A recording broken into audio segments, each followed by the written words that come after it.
अगर पाकिस्तान नहीं सुधरा, हमने आपको बता दिया कि पाकिस्तान के जो आतंकी ठिकाने वो हमारे टारगेट पर होंगे। नहीं सुधरा तो पाकिस्तान के बेसेस हमारे टारगेट पर होंगे। कौन कौन से एयरबेस हैं मैं आपको बताऊं। पाकिस्तान के एयरबेस भी लगभग 11 एयरबेस पर भारत ने टारगेट किया था, लेकिन कुछ और एयरबेस हैं, उसमें से है शोरको एयरबेस, ये टारगेट 1 हो सकता है। दूसरा टारगेट कौन सा है? पाकिस्तान का दूसरा एयरबेस है मुल्तान एयरबेस, ये दूसरा टारगेट हो सकता है। तीसरा मैं आपको बताऊं टारगेट नंबर 3, तीसरा टारगेट हो सकता है फैसलाबाद एयरबेस। तो भारत ने आतंकी अड्डे भी टारगेट पर रखे हैं, पाकिस्तानी एयरबेस भी टारगेट पर रखे हैं, यानी निशाने पर पाकिस्तान की सेना और उनकी एयरफोर्स है भारत के। इसलिए पाकिस्तान को दोबारा हिमाकत करने से पहले 1000 बार यह सोच लेना चाहिए कि अब अगर कुछ हुआ तो पूरा पाकिस्तान सिर्फ एक क्लिक पर है।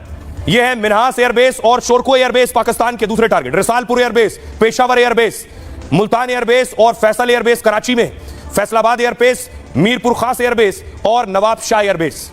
पाकिस्तान में करीब 40 एयरबेस हैं, इसमें 30 एयरबेस सबसे ज्यादा अहम है। यहां परमाणु हथियार से लैस विमान तैनात हो सकते हैं। इन एयरबेस पर निशाने से पाकिस्तान को झटका लगेगा, पाकिस्तान का एयर डिफेंस पूरी तरह तबाह हो जाएगा, साथ ही पाक का परमाणु वॉर सिस्टम भी बर्बाद हो जाएगा। यह है भारत की तैयारी। अब आपको सुनवाता हूं डिफेंस एक्सपर्ट ध्रुव कटोच साहब क्या कह रहे हैं। ऑपरेशन सिंदूर जो है, एक तो खैर ये तो बिल्कुल सफल हुआ, और इतना सफल ऑपरेशन इतनी जल्दी पूरी दुनिया में मैं समझता हूँ ये एक मिसाल है। मैं समझता हूँ एक तरफ से ये स्ट्रेटेजिक मैसेजिंग भी है कि भारत अभी वही करेगा टेररिज्म के खिलाफ, जो हमारी लड़ाई है वो हम अपनी सीमा के अंदर सीमित नहीं रखेंगे इसको। अगर ज़रूरत पड़े और ये गढ़ अगर पाकिस्तान में है या कहीं और है तो वहाँ पर भी जाके हम इन गढ़ों को समाप्त कर देंगे। और ये स्ट्रेटेजिक मैसेजिंग जो है, ये मैं समझता हूँ ये बहुत ज़रूरी थी। कई दुनिया के लोग चाहेंगे कि पाकिस्तान के न्यूक्लियर हथियार IAEA के इंटरनेशनल एटॉमिक एनर्जी कमीशन के कंट्रोल के अंदर आ जाए। इसके ऊपर मैं समझता हूँ बोलना और कम से कम ये बात करना भी बहुत ज़रूरी है, ताकि जब भी समय आए हो सकता है पूरी वर्ल्ड ओपिनियन इस तरह से जुड़ जाए कि पाकिस्तान को वो हथियार खत्म करना पड़े। तो भारत ने पाकिस्तान को घर में घुसकर मारा, लेकिन सोचिए पाकिस्तान कुछ कर नहीं पाया। क्यों? ये तस्वीर आप देख रहे हैं, भारत ने ये वाले फाइटर भेजे थे। आपको याद होगा पाकिस्तान कह रहा था हमने भारत के फाइटर गिरा दिए, 1 2 नहीं 5 और 6 गिराए थे यही वाले। ये खिलौना फाइटर भारत ने भेजे थे उन्हें कंफ्यूज करने के लिए। ये देख रहे हैं, इन्हें कहते हैं, ये बंशी जेट ड्रोन है। जरा इसकी तस्वीर देखिए, देखने में बिल्कुल फाइटर जैसा लगता है। देख रहे हैं आप, ये है फाइटर ड्रोन। भारत ने ऐसे फाइटर ड्रोन भेजे थे, पाकिस्तान को लगा उन्होंने फाइटर गिरा दिए, जबकि ये ड्रोन था। पाकिस्तान बार बार कह रहा था उनको रफाल गिरा दिए, उन्होंने खिलौने गिराए थे दरअसल। अगली तस्वीर देखिए, ये दूसरा लक्ष्य ड्रोन है, ये भी फाइटर की तरह दिखता है। भारत ने ये भेजे जिससे कंफ्यूज हो जाए पाकिस्तान।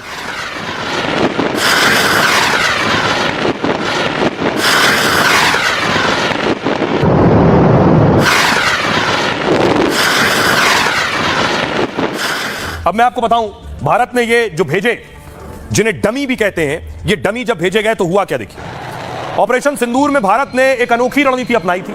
उसने बिना पायलट वाले डमी एयरक्राफ्ट पाकिस्तान की ओर भेजे, और पाकिस्तान को लगा कि भारत ने रफाल सुखोई से हमला कर दिया। पाक का रडार और एयर डिफेंस इन्हें नाकाम करने में जुट गया, और तब तक भारत ने पाकिस्तान के 11 एयरबेस तबाह कर दिए। दावा है कि भारत ने बंशी जेट 40 और लक्ष्य ड्रोन का इस्तेमाल किया। दोनों ड्रोन भारत के सुखोई 30 और MiG-29 विमान जैसे दिखते हैं। मतलब पाकिस्तान ने भारत के जो 5 विमान गिराने का दावा किया, असल में वो भारत के फाइटर प्लेन नहीं बल्कि खास ड्रोन थे। लक्ष्य ड्रोन को भारत के DRDO और बंशी जेट को ब्रिटेन ने बनाया।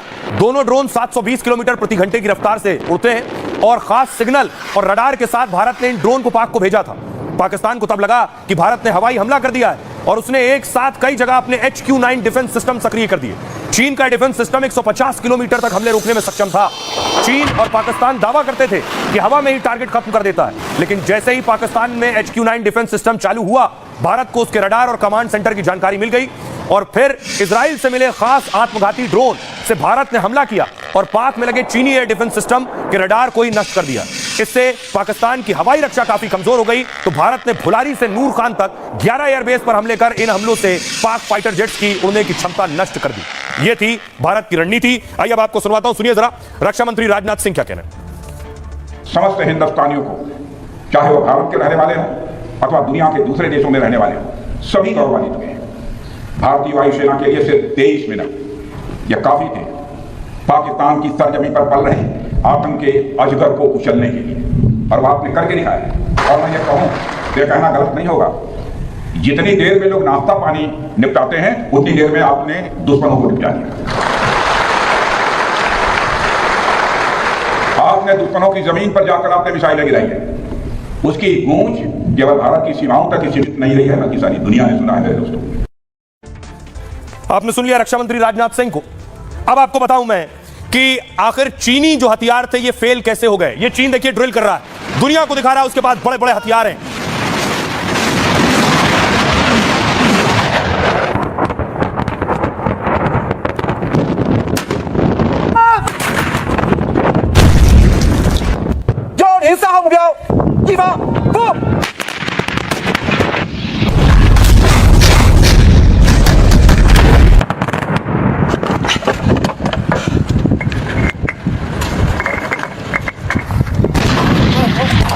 अब मैं आपको बताऊं, चीन के आपने हथियार देख लिए। ये चीन का JF-17 है, ये दिया था शहबाज शरीफ को। अगली तस्वीर दिखाइए। ये चीन का HQ-9 एयर डिफेंस सिस्टम है, ये भी दिया था पाकिस्तान को। अगली तस्वीर दिखाऊं मैं आपको, ये है PL-15 मिसाइल चीन की, ये भी पाकिस्तान को दी थी। अब